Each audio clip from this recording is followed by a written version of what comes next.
And many great jobs have nothing to do with a college education. And many jobs don't need a college education. And a college education is worthless in most instances and damaging in many. So then I don't care. But if they're playing video games, then I do care. If they're living in their parents' basement, the proverbial imagery that we offer, that's a bad thing. But otherwise, it's not a bad thing. So I don't know if it's a bad thing because I don't know what men are doing if they're not going to college. Are they working or are they doing a completely unproductive activity?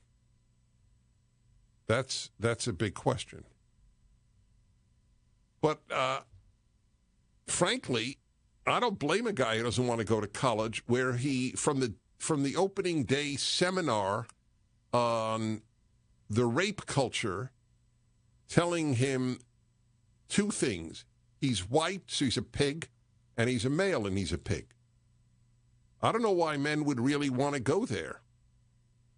And what type of men will even go there? Somebody just sent me a picture of a Harvard guy with lime green toenails. And, I don't know if this is at all typical. What's wrong with that? Yes, exactly. That's what they want to know. That's what they would like to know. What's wrong with that? Men painting their toenails. After all, here's a guy who's in touch with his feminine side. Just exactly what America needs more of. Men in touch with their feminine sides. So this is a question that needs to be answered. I have no desire for most of the people, male or female, to go to college. Again, though, the question really revolves around what are guys doing, what are males doing, if they are not attending college. So USA Today has a piece on it, I think yesterday, and the gist of it was that men are wasting their time on video games and porn. At least that was part of it. On the other hand, there was another piece in Psychology Today a couple of years ago that I found, Are Colleges Not Welcoming Young Men, where I guess he's a PhD in, professor of psychology at Wagner College. I'm not familiar with Wagner College. Doesn't matter. Just noting that. And he makes the case that why would a guy go? The place is basically male-hating institutions. Young men have not changed, he writes. They're still inquisitive and all this. They still want to make a living. However, the environment has changed on campuses, and men feel less welcome on many, perhaps most, college campuses. The changing faculty, changes in content of programs and courses, the disproportionate male-female ratio causing young men to say no to college life, even though they know that not attending may mean being at a disadvantage when applying for certain jobs after graduation and being forbidden from going on for further study in the professions that require a bachelor's degree: medicine, law, nursing, veterinary medicine, dentistry, and tech work. On the other hand, yes, young men have changed because a lot of them are entrepreneurial and they want to strike out on their own. Perhaps they are telling us by their absence on campuses that something is wrong with academe. Boy, no kidding. They are finding a misandry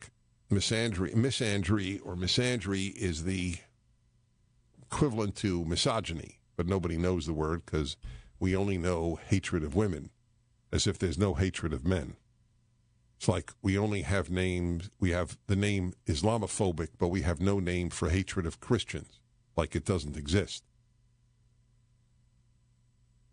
They are finding a misandric environment on campuses.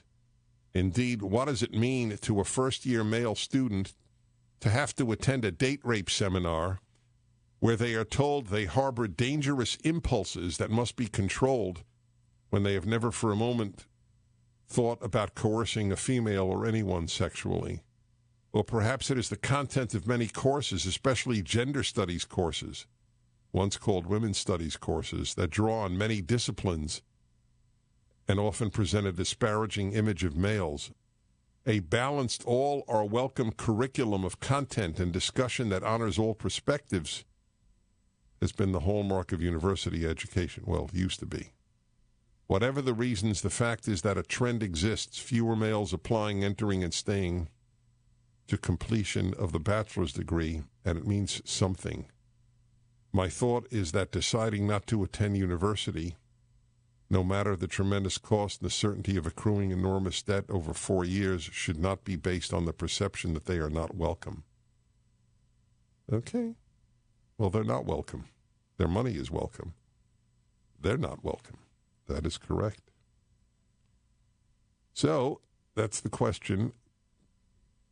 1-8-PRAGER-776. See what you folks have to say. Rachel in Columbus, Ohio. Hello. Hello, Rachel. Sean, are we okay Hello. with Rachel? All right. Hi, thanks for taking my call, Dennis. Okay, thank you for calling. Yeah, I hate to just echo what you pretty much said, but I feel like the new wave feminist culture and the liberal influence in the academia has influenced men to kind of not want to pursue college as much, not want to pursue their goals as much when they're constantly getting berated. Do you? Well, you wouldn't. You're very young. So, do you know men who did not go to college?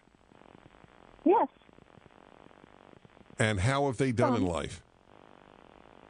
They're doing pretty well. They have their own jobs, and there's still, especially right now, there's such a need for jobs. Mm-hmm. And you're 26, Yes. right? Yes. Are you married? No. Are you dating? Someday. No. Why not? Well, I just feel like if I seek God and I become a woman that He wants me to be, then He'll lead me to the right people, and I'll have peace about